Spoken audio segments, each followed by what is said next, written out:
Welcome to The Explainer. You know, we all kind of get that acids are sour and bases are bitter, but how do we actually measure and control that power? Well, today we're going to build a complete quantitative toolkit. We're moving way beyond those simple definitions to really understand the super sophisticated systems that control pH in, well, everything, from our own bodies to massive industrial processes. Okay, so here's our game plan. First, we're going to meet pH's lesser known, but just as important, twin. Then we'll get into how chemists measure an acid's real inherent power. After that, there's a pretty surprising twist about what happens when acids and bases finally meet. We'll even visualize that whole reaction as a story on a graph. And finally, we'll uncover the secret to building chemical systems that can resist change entirely. Let's dive in. All right, first stop, going beyond pH. Now, most of us have heard of the pH scale, right? But it turns out it's only half the story. It has an equally important twin that gives us the full picture, the pOH scale. And the idea here is actually super simple. It's perfectly parallel. Just like pH gives us a nice, manageable number for the concentration of hydrogen ions, pOH does the exact same thing for hydroxide ions. It's just the negative log of the hydroxide concentration. Simple as that. Now this is where it gets really cool. This graph visualizes the constant dance between these two ions and water. I want you to think of it like a seesaw. If the concentration of H+ goes up, right, making the solution more acidic, the concentration of OH- has to go down. They are fundamentally always linked. And that fundamental link leads to this beautifully simple rule you see right here. At room temperature, the pH and pOH values are always perfectly balanced, adding up to 14. This relationship is so incredibly powerful because if you know one, you instantly know the other. No exceptions. So what we have now is a complete conversion map. Think of it like a Rosetta Stone for acidity. With just a couple of these simple formulas, we can start with any one of these four values, pH, pOH, hydrogen ions, or hydroxide ions, and just navigate our way to any of the others. It's a complete system. Okay, so we can measure acidity and basicity. But what really makes one acid stronger than another? You know, regardless of how concentrated it is? For our next building block, let's look at how we measure the true inherent strength of an acid or a base. For weak acids, the ones that only partially break apart in water, we need a way to measure exactly how much they break apart.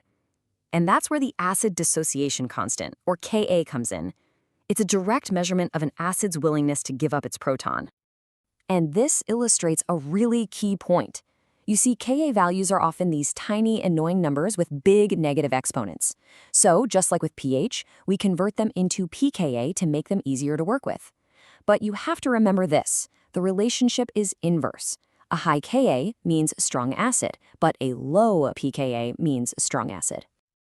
Okay, get ready for a fascinating plot twist in our story. We all learned in school acid plus base equals salt plus water. So you'd assume the solution is neutral, right? Well, not always. I mean, it makes sense. You'd think that if you mix the perfect amounts of an acid and a base, you'd always land at a perfectly clean, neutral pH of 7.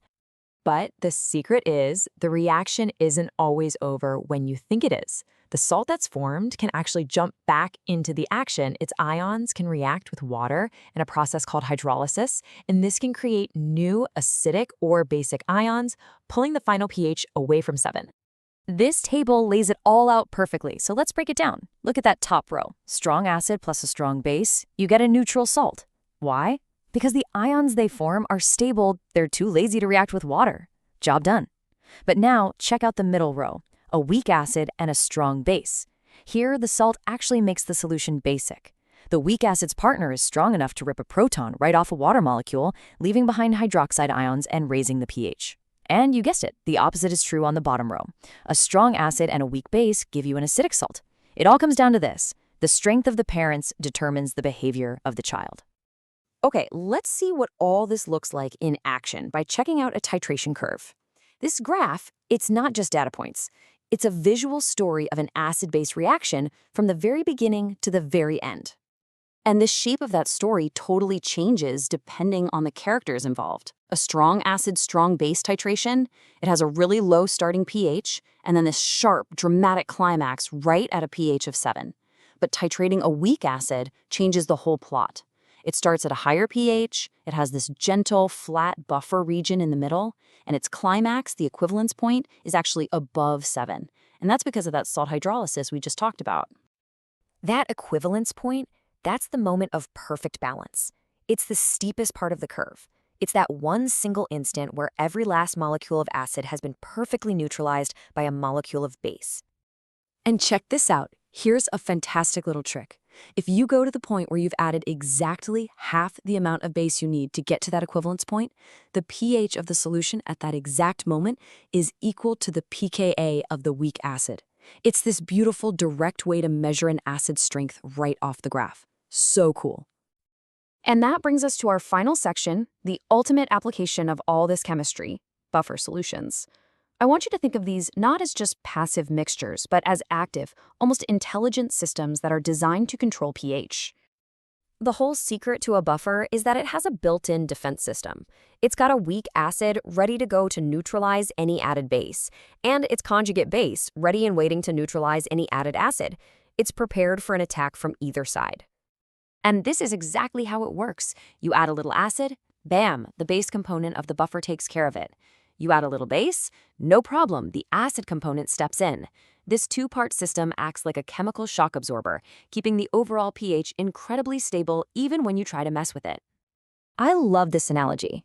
Think about it. The pKa of the weak acid you choose, that sets the general neighborhood for your target pH. Then, by tweaking the ratio of the acid to its conjugate base, you can fine-tune your exact position, dialing in the pH with unbelievable precision. So let's pull all of this together. We started with a simple balance of pOH, we learned how to measure true strength with Ka, we uncovered the really surprising behavior of salts, and we followed the whole story of a reaction through titrations. Every single piece has helped us build this powerful toolkit, giving us the ability not just to understand, but to actively control one of chemistry's most fundamental properties. This exact control is happening in our blood right this second to keep us alive. So the real question is, where else is this level of control absolutely critical?